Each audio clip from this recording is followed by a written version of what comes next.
Hello everyone and welcome back to the Great Book of Grudges. My name is Nathan and we're back with another Total War Three Kingdoms video. We haven't done this in a while, have we? So a new Three Kingdoms DLC pack has just been announced, the Furious Wild. And it looks awesome, doesn't it? So let's discuss some information provided to us on the Steam page. With the introduction of the Furious Wild expansion pack comes the first ever extension of the Total War Three Kingdoms map, and its already rich cast of characters.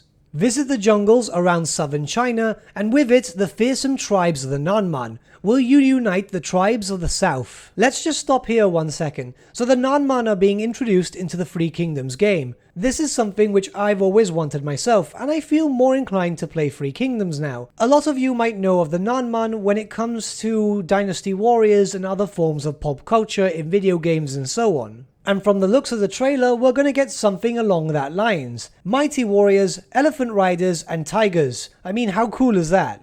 But let's continue. As well as expanding the Three Kingdoms map, the Furious Wild includes the new Nanman culture, adding diversity to the base game factions, units, and playstyles. 4 new playable factions, each with their own unique mechanics, with 19 new factions overall populating southern China. 25 plus new units, including exciting and formidable animal units. New ferocious character artwork. New Nanman specific tech tree with keystone technologies requiring missions to be completed. A completely new character progression style with feats used to unlock traits. Unique missions and narrative events bespoke for the Nanman culture.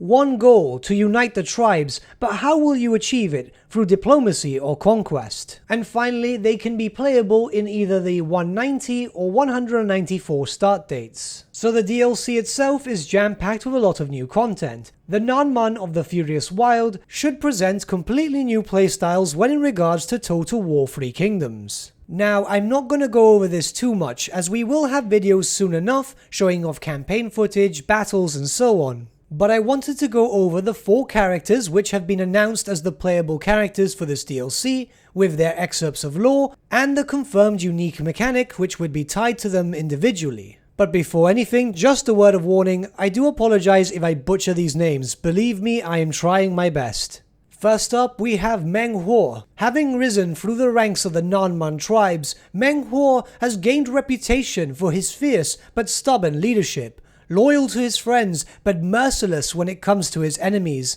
his tenacity garners him as much troubles as it does success. With one goal in mind, becoming the king of the Nanman, Meng Huo must look to his neighbors to help spread the flames of his rule. He has a special mechanic known as King of Kings. When Meng Huo takes control over another Nanman faction, either by making an alliance or destroying them, he gains temporary bonuses. These bonuses can also be stacked, creating a rolling momentum that will surely bring Meng Huo the kinship he deserves. So friendship is magic, but magic is also heresy. Sorry, I went into Warhammer mode over there. But this does seem rather interesting, doesn't it? The King of King mechanic gives you incentive to not only be active through diplomacy, but also through aggression. Next, we have Lady Zhurong. A descendant of the god of fire, sparks fly when Lady Zhurong enters the battlefield. With a hot temper and an iron will, she seeks to expand her lands and remove any obstacles in her way.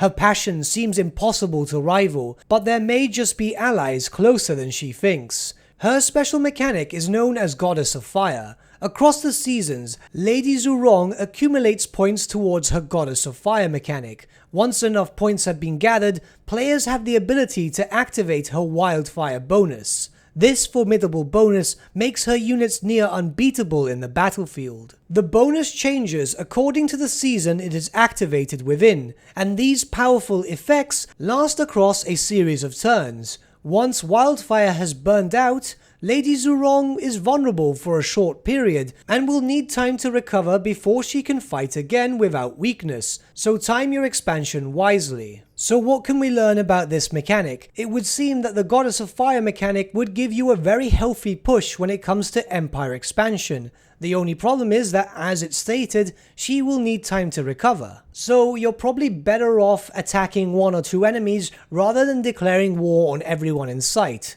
even if the buff is that great. Next we have King Mulu. In the undergrowth of the southern jungle roams King Mulu, a friend of the animal kingdom but a stranger to a man. I'm liking this dude already. Spending time in the animal world has gained him many advantages, not least the mighty elephants that walk by his side. Now Mulu must face his brethren, but will his pride get in the way of future partnerships? His unique faction mechanic is pride and ritual. You know what they say, pride always comes before a ritual, quite literally in the case of Mulu. During his campaign, he will accumulate pride, his faction's pooled resource, according to the rank of characters he defeats in battle. Your faction will gain lucrative bonuses to animal units, such as an increase in unit capacity and even a decrease in recruitment cost, in line with the amount of pride you have reached. Periodically, Mulu will take part in spiritual rituals, invoking the elements to grant additional distinct bonuses for his faction. Okay, so let's discuss this. So, the more enemies you defeat, the more animals you can recruit. We do have to take into account that obviously elephants and tigers and so on would be extremely powerful in this day and age of China, so it makes sense for them to be limited. But seeing as there is a way to increase this limitation, I think I know who I want to play. I mean, how cool does an army of beasts sound? And lastly, we have King Shamoka. Shamoka's origins may be as murky as the dense jungles he controls, but his drive for power is all Nanman. As the ruler of the 5 valleys, several tribes have pledged their allegiance to him, but many remain wary of the leader. The Han's interest in him has only deepened the suspicion. With both sides in opposition, King Shamoka must choose where his loyalties lie, and neither choice is without cost. His special faction mechanic is Unification Mandate. Shamoka's chief concern is uniting the Nanman under his rule, and so his faction mechanic gives him bonuses according to what unification technique the player chooses to employ. Whether you conquer, subjugate, or reform, power is yours for the taking, and you will be rewarded for the followers you bring to your side. It would seem that this character has an element of choice, whether he will work alongside the Nanman or he'll work alongside the Han. This is what I'm gathering here, with the Han's interest has only been deepened, and he must choose where his loyalties truly lie. This could be the possibility of a hybrid faction, a true hybrid faction. And if that's the case, that just makes me think about Warhammer, so let's just not think about that for the moment, as today's video is all about 3 kingdoms. So these are the 4 characters coming in the Furious Wild DLC, and it looks like each playable faction is going to play rather uniquely different.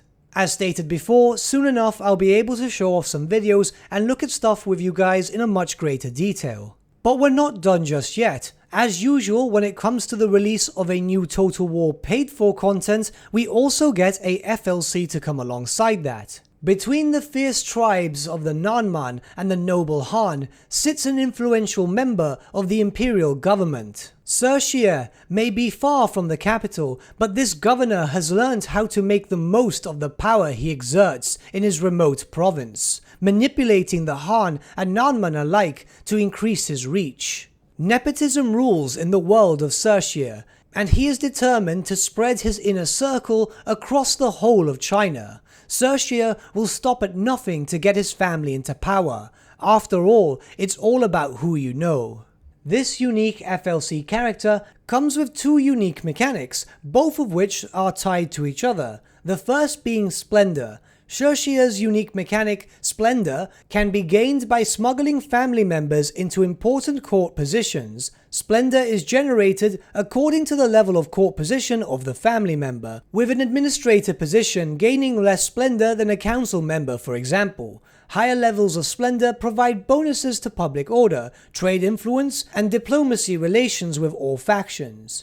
The next mechanic is known as tribute chests. Once you've accumulated enough splendor, it can be converted into tribute chests. These chests are special auxiliaries that grant character bonuses.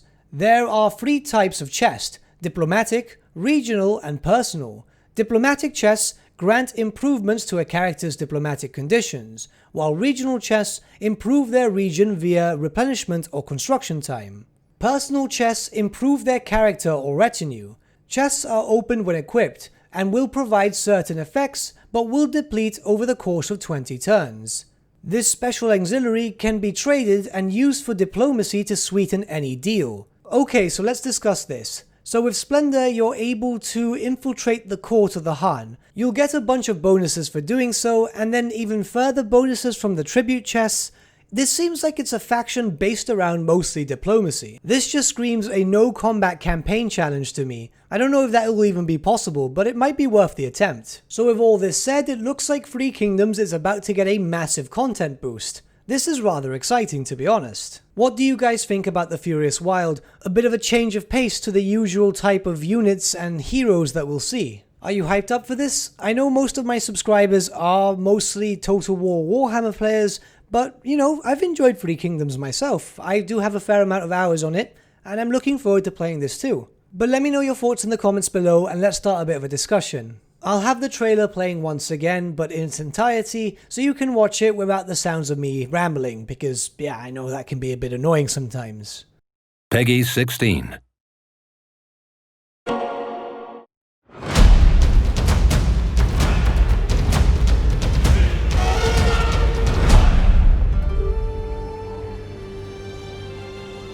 Our ancestors dreamed of peace.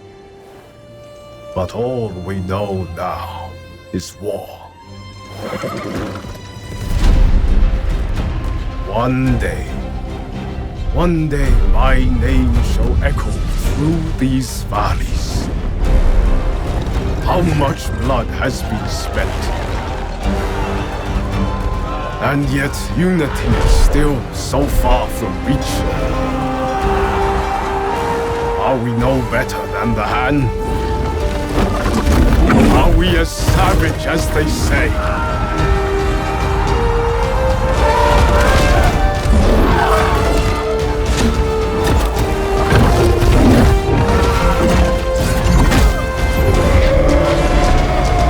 Without unity, we will all fall.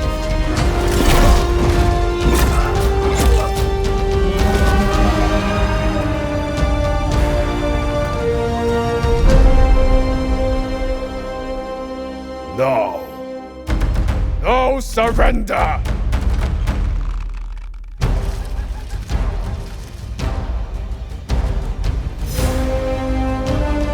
No surrender!